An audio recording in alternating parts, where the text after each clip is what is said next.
everyone, I am back from the dead. As you can see, I haven't got everything prepared. I haven't recorded in a while because I've been so...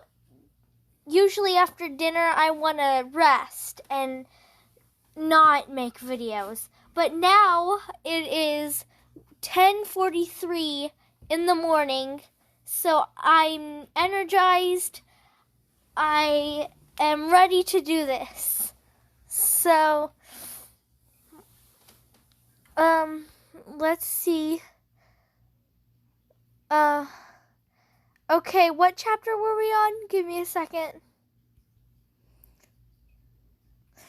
Okay, guys, I am back, and I am ready to read. So, you may have heard this in the last video. I couldn't find out what chapter this was because I didn't put a chapter, but yeah, I think it's right here. Chapter 4, right here. Give me a second. Todoroki seemed to regain himself, his face morphing into something close to his usual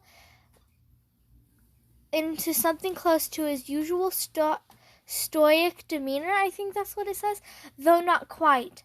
The principal wants to speak to us, he said, glancing at the bathroom, his eyes darting around, surveying the damage from Katsuki's explosions. Stayed calm, I see. Rage sparking up in him. As rage sparked up in him, Katsuki shoved past him. Yeah, well, not all of us are made of ice, are we, Frosty? He marched all his way to the principal's office with Todoroki not far behind. Neither of them said a word to one another. At one point, Katsuki dared to glance over his shoulder. Unfortunately, when he did, he was immediately met with Todoroki's gaze, as the other stared right at him. "Quit staring!" Katsuki said, quickly looking away again. He hurried his pace, attempting to put more distance between them. Aizawa and Principal Nezu were talking outside the office, but they stopped when they saw the two boys approach. "Ah, there you are," he said in a cheery tone. Katsuki wanted to punch him in the face. Clearly, he didn't know what a terrible circumstance this was. The principal opened the office door, gesturing for them to go inside. Come in. Please, take a seat." They were soon seated in chairs across from the principal's desk. Aizawa took a seat next to Katsuki. His face looked even more exhausted than usual. "Would you like some tea?" the principal asked, taking a seat at the desk. "It's been quite a day for you two so far." "No," Katsuki said sharply, refusing to look directly at the overgrown mouse. Todoroki cleared his throat. "No, thank you. That's all right." The principal sat across from them, still smiling as he looked between them. Everything was silent for a few moments, as if no one knew how to defuse the awkward situation. To his left, Aizawa looked like he'd rather be literally anywhere else. "So, you two are soulmates?" Katsuki grimaced. So fucking direct. He guessed there was no point in beating around the bush, but still, he glanced at Half and Half, who still looked so collected. How was everyone else keeping their cool? Did no one else realize how stupid this was? It's odd, the principal admitted, not bringing into account how rare it is to find an ideal candidate for a mate at such young ages, but in the same class, no less. He paused. The heavy silence continued to grip them all, only becoming more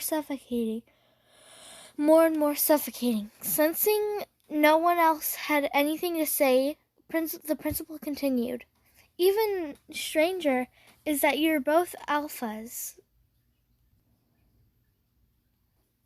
Did I do that with the thing on? I'm sorry if I did, guys. I had to plug in my phone. Even stranger is that no one else had anything to say. The principal continued. Even stranger is that you're both alphas. He said, make no mistake, it's not clear. It's certainly not unheard of, but it is exceedingly rare. This is a very odd situation indeed. So what the fuck are we supposed to do about it? Katsuki said. What the hell am I supposed to do now? The principal only gave him a kind look. Hold on there, Bakugo. I'm trying to get to the bottom of this. You two have been in the same class for a while now and are both fully presented as alphas. I find it a little strange that neither of you has been affected by the others sent before. Todoroki looked up, raising his hand a little. That might be because of me. Since I presented as an alpha, my father has put me on medication to suppress my pheromones. He thought it would interfere with my training if it were to happen to cause any romantic entanglements. He paused, casting a slight glance, casting a side glance at Katsuki before continuing.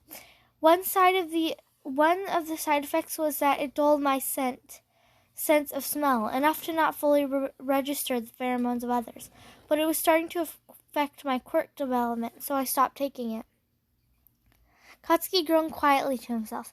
That meant all this time, Ice Face had been his fucking soulmate, and the only reason Katsuki had been living in ignorant bliss was because the other was medicated. Wonderful. Now that he thought of it, he always wondered why Todoroki always smelled kind of weird before.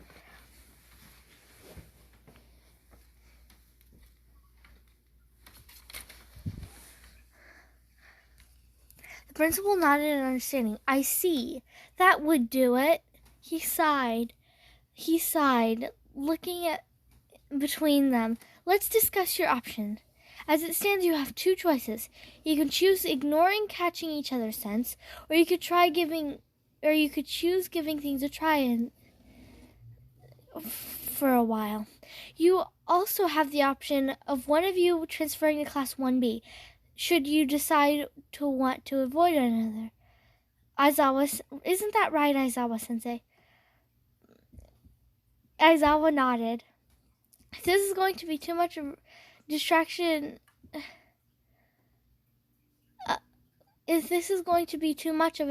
I want to separate you two. I don't need romantic dramas bringing the other 1A students down. Romantic dramas? Katsuki yelled. What part of this is Of course you have time to think about it, the principal cut in. He picked up a stack of papers on his desk, smiling at them both. Now let me read you some of the things regarding the legality of your connection and the school's rules concerning it. First off, according to school rules, you two are not to share a room. You must keep your own rooms, and you must regularly use them. Katsuki thought he was going to throw up. The thought that someone, an adult someone no less, was suggesting the seriousness that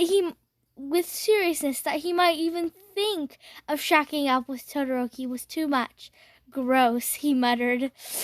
The principal continued. According to the law, nothing about your partner's status can be legally officialized until you are of age of 18. That is 18 without parental permission, and 16 with parental permission. However, here at UA, we do not allow students to marry before graduation. As if I'd want to, Katsuki said. Todoroki looked out at the floor. Was he embarrassed? Katsuki had never seen him embarrassed before. You are permitted to mark one another if you wish. However, the principal said, since the mating marks fade over time, They must be redone regularly and hold no legal sway. Because soulmates are such a rarity, there are special legal protections put in place, which you two are allowed to take advantage of, despite your status as minors. You must also submit to a report of your intention to become mates at City Hall. This gives you both some legal rights. For example, hospital visitation and rights in the case of accident or injury. Additionally, he continued, you two, though minors, would have legal right to fire for emancipation that in an event that a legal guardian objects to or threatens your relationship, and you would legally be allowed to reside with one another in the home of your choosing, providing there is at least one guardian in the residence.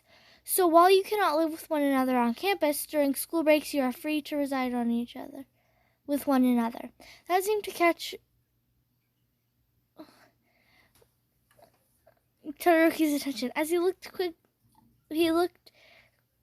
quickly looked up, staring at the principal for a few moments, before turning to Katsuki. Katsuki noticed his attention and felt his annoyance flare up. What are you looking at? He said. Todoroki looked at him another moment longer before looking at the principal again. Excuse me, he said. Have our parents been notified of this yet? I called them earlier, Aizawa sighed. They'll be stopping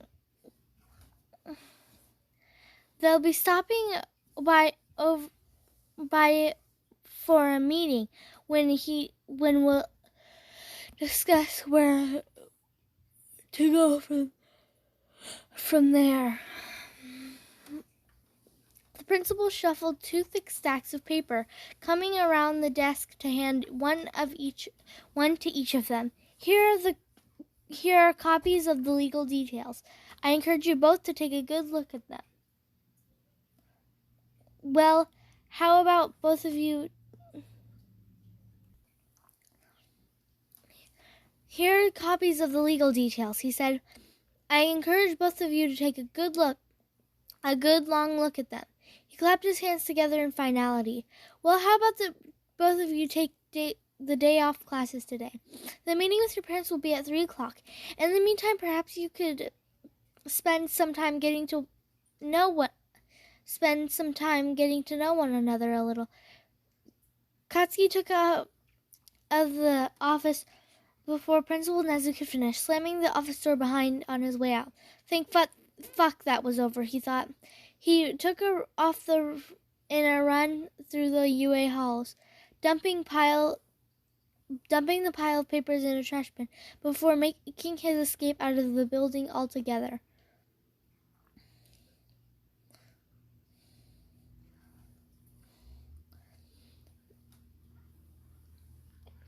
Three o'clock was drawing nearer, and Shoto didn't feel ready for what the afternoon had in store.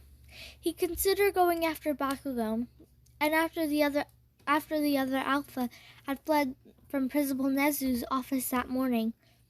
But decided they both probably need some space. Despite being told he could miss classes for a day, Shoto has opted to attend instead, dodging curious glances of his classmate while he tried to pay attention to their morning lessons.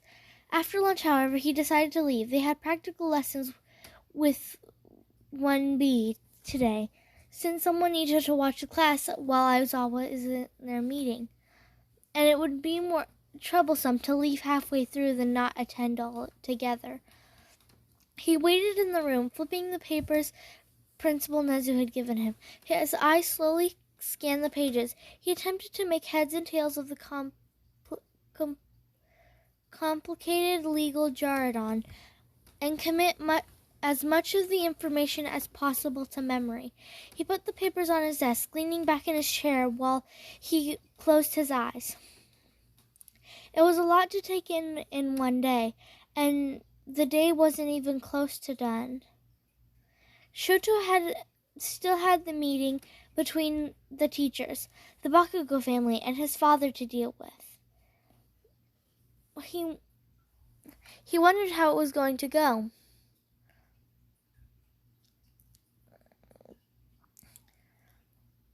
He wondered how it was. He had a feeling Endeavor wasn't going to exactly approve of his masterpiece being so late with someone like Katsuki Bakugo. Shoto had never met Bakugo's parents before. He wondered what they would be like. He took a glance at the clock, deciding it was probably time to start heading over to the main building. He should collect Bakugo.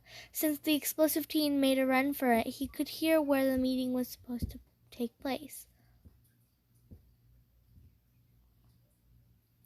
Shoto made his way to Bakugo's room, pausing before knocking.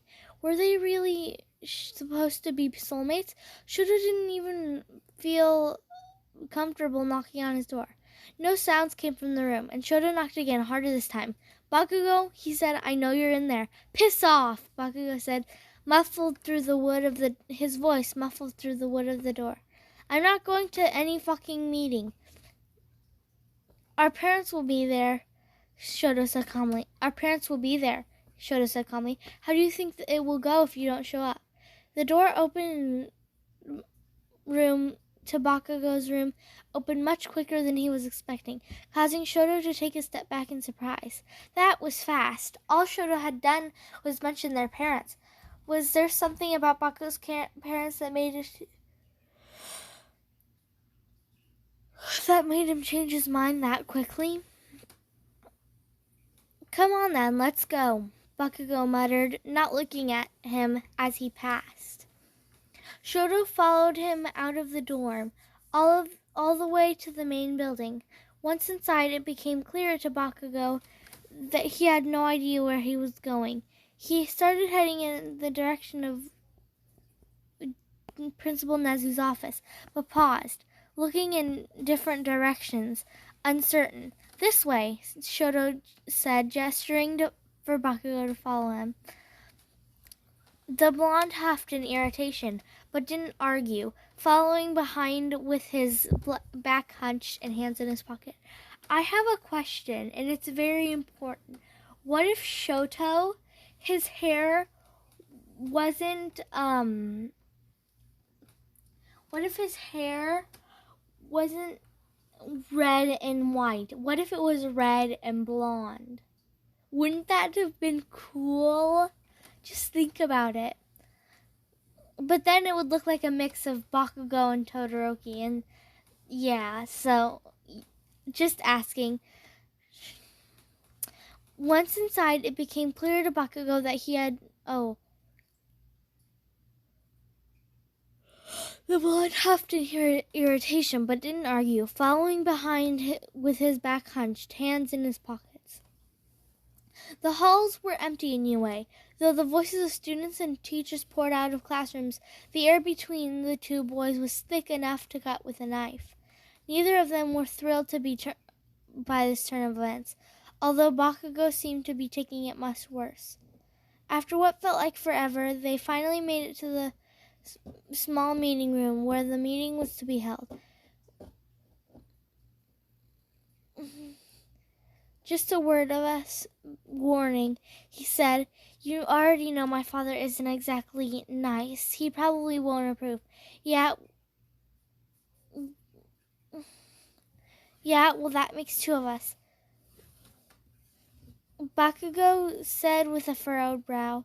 What's wrong, Two-Face? Think I can't handle your daddy?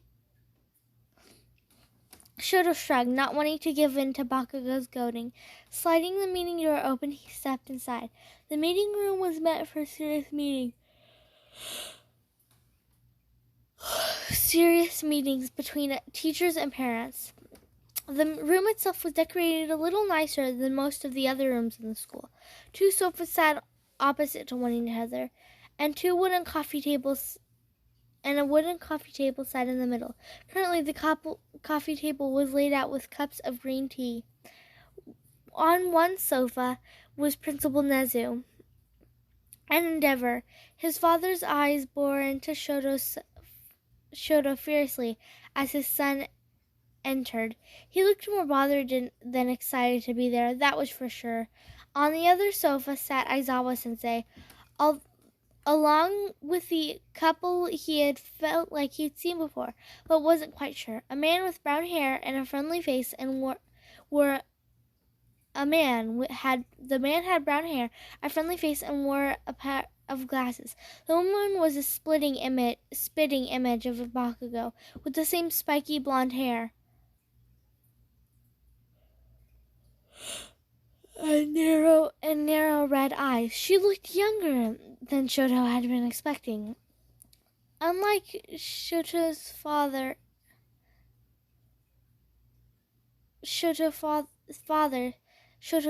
their eyes fell on them with a look of curious excitement. "I hope we're not late," Shoto said, surprised to see all of them already seated. "Not at all. We were just doing some introductions."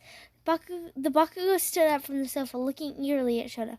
"Shoto Todoroki, right?" the man asked, bowing in formal greeting.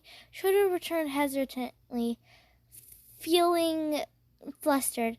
Now suddenly face to face with Bakugo's parents, he was suddenly feeling a lot more shy than he'd intentionally expected to be. "I guess you don't remember us," the man said. "We saw one another briefly at the sports festival. I'm Katsuki's father, Marasu. This is my wife, Mitsuki." Too quickly for Shoto to prepare for it, Mitsuki threw her arms around him, pulling him into a big hug. Shoto nearly bested her with ice and panic, but managed to regain his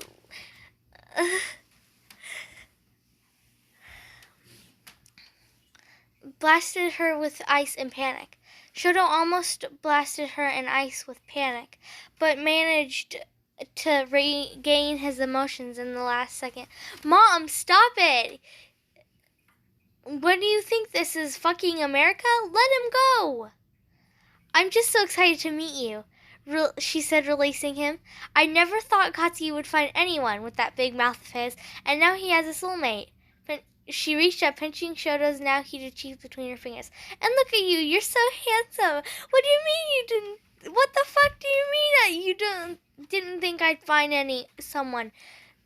Bakugo yelled. The fuck? "Oh, shut up," she shouted, releasing Shoto from her grasp. He took the moment of freedom to back away and sat on the sofa beside Endeavor. "You should be grateful with that little attitude of yours. I'm glad your soulmate is someone who can whip your ass. Maybe he can knock some manners into you." "If you please, Miss Bakugo," Principal Nezu seemed unfazed by the flaring tempers of the two. "Shall we begin?" "Yes. Some of us have actual work to get back to," Endeavor said with a frown settling on his face. Clearly, he wasn't impressed. Shoto felt his stomach begin to sink in dread. This was not going to go well. With their whole party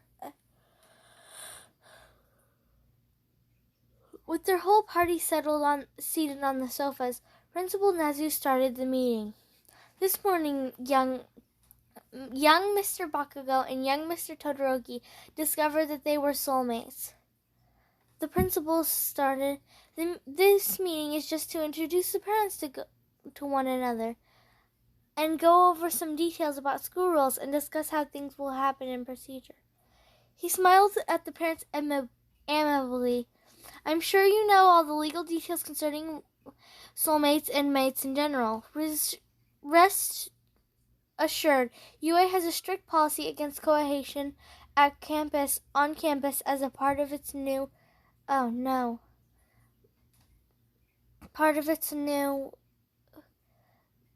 dormitory code of conduct. However, this is handled outside of how this is handled outside of school is something that will have to be discussed between all you and your sons. Between you all and your sons. You're just going to assume that we even want this? Bakugo grumbled, crossing his arms and slumping down in his seat. "You're right," Uso agreed. I'd hate for you to feel like you have to make any decisions hastily. You have every right not to pursue this, if that's what you want. Good, Katsuki snapped, because I'm not interesting. I'll make this meeting quick and prevent anyone's endeavor. I'll make this meeting quick, Endeavor spoke up, and prevent everyone's time from being wasted further. This has been a huge mistake. Shoto doesn't have time for relationships or soulmates. That's why he's been on suppressant for this long. Shoto will go back on his medication, and it'll keep this from becoming a distraction for either of them. Then it can go back to the way it's always been. Don't you think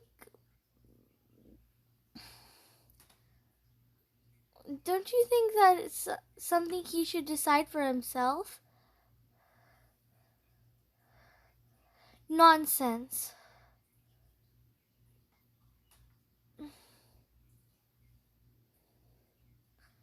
Endeavor shot back heatedly. It's what's best for him. Besides, this is not a match I would in any way approve of. The atmosphere turned icy.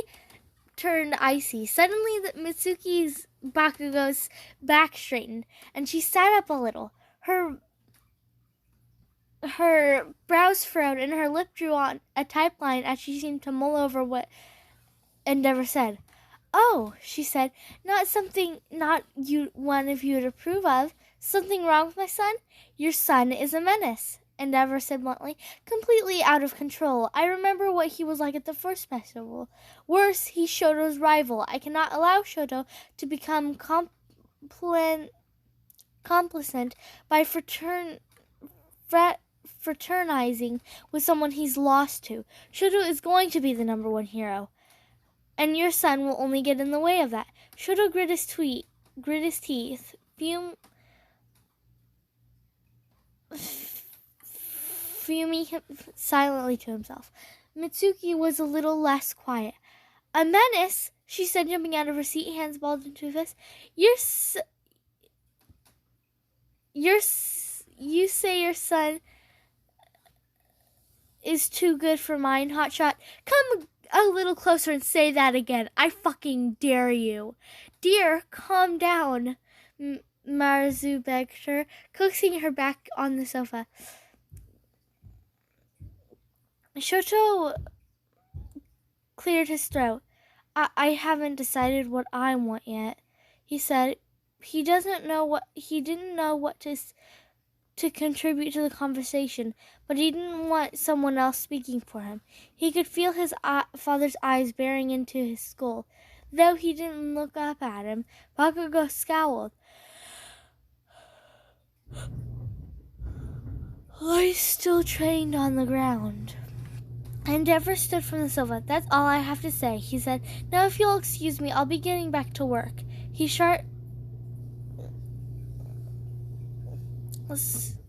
cast a dark look at Shoto before making his way out, slamming the meeting room door behind him. "Well, that was a lot faster than I expected," Principal Nezu said, looking as though he had gone amiss. "I suppose I can continue without Endeavor, though." The rest of the meeting wasn't much longer, with the principal largely going over the same information he'd given to Shoto and Katsuki earlier. When the meeting adjourned, he felt a little anxious to have some alone time. Seeing his dad always put him in a bad place mentally. Before he could leave, Marizu stopped him. "Shoto," he said, "you should come over for dinner this weekend. We'd love to get to know you a little more." He glanced at the teachers. "Is that all right? I think we could arrange special permission for them to leave the campus." "Who said I wanted him at our house?" "Who the fuck said I wanted him at our house?" "Pipe down, no one asked what you wanted," Mitsuki clapped back. "And stop with the fucking cursing, damn it." She turned to Shoto, her voice becoming much softer. "Yes, please come for dinner. We'd be really happy to have you." They bid their farewells, and Bakugo storming off without saying anything at all. And suddenly Shoto was alone, or so he thought. And then finally, someone said from down the hall, I thought you said you had... Shoto rolled his eyes. I thought you said you had work. You're part of my work, Endeavor said. I just couldn't stand being around those people anymore. What do you want? He asked. My emails, Shoto, he said. You haven't been reading them. Again with the emails. Were they really that important? I guess I didn't get around to it. He said with a... So I guess I didn't want to get around to it, he said with a shrug. He turned to go, wanting to put as much distance between the two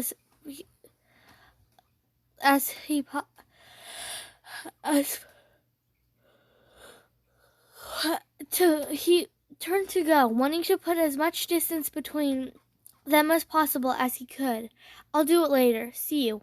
Not so fast, Endeavor said before he could leave. You've clearly proven yourself untrustworthy in this situation. So I'll just talk to you now. He took it as fine. There's someone I want you to meet, he said, tapping a frown firmly placed on his lip.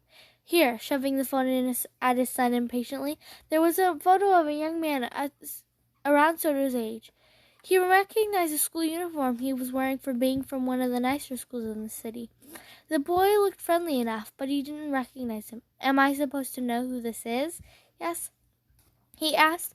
He's the son of an acquaintance of mine, his father said. His family works at a dealership or something. Not in any kind of hero program, but he has an interesting quirk that will be compatible with yours. Compatible with mine? Shoto asked, narrowing his eyes. What was that supposed to mean? He took a second glance at the photo. Now that he was looking closer at the other boy. Now that he was paying more attention, he noticed that the boy looked like he was probably an Omega. That's fucking sick, he said, backing away a little from his father. I'm still a minor. Endeavor said, you won't be for much longer, Endeavor said, clearly angry with his son's reaction. It's time for you to start thinking about the future, more about the future, Shoto.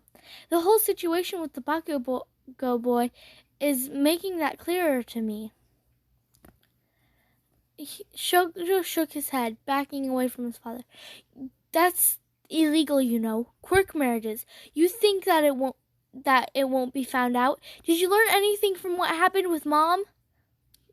He turned away, starting to shake with anger. I won't do it. You can't make me do something that's too far.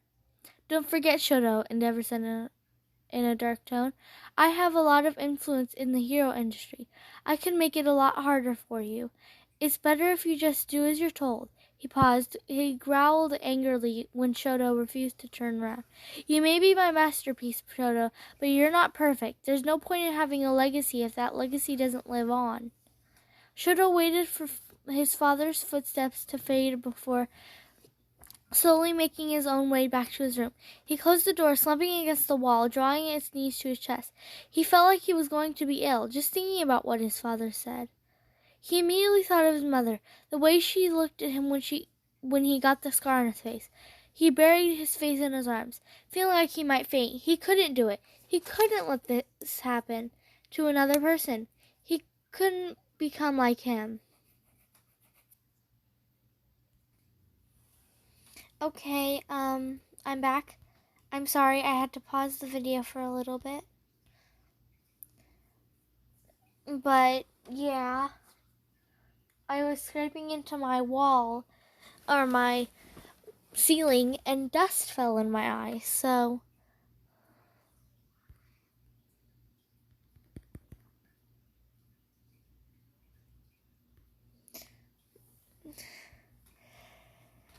He felt like he might faint. He he couldn't do it. He couldn't do it. He couldn't let that happen to another person, and he couldn't become like him. But if he didn't do what his father wanted, what would that mean for his future? He'd been training his whole life to be a pro hero. Would his father make good on his threats to sabotage his future? Shoto didn't know. He glanced at a desk where the pile of papers Principal Nezu gave him still sat, neatly and orderly where he'd left him. He swallowed, mulling over his options. He needed to assert some independence, and this soulmate thing looked like it might be his best shot at this.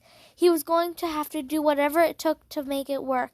But really, Katsuki Bakugo, could he really imagine himself trying to make some kind of relationship work with Bakugo? How was he going to even convince him? He was going to have to try, he supposed. It could be worse. There were worse people to be soulmates with. At least Bakugo would probably never be boring. He thought about Midoriya, and he felt his heart constrict. Midoriya, who was still in the hospital, who probably didn't even know what was going on between Shoto and Bakugo yet. It was going to be really hard to face him when he came back to school. Sorry, Midoriya, he muttered, burying his face in his arms again. He didn't have a choice. He was going to have to try. Okay, that's the end of this chapter. Yeah, so you can see the difference between how long this one was. This one was 36 minutes long, and I am so proud of myself for pushing through, because this is the longest video I've ever made, probably. So yeah, bye.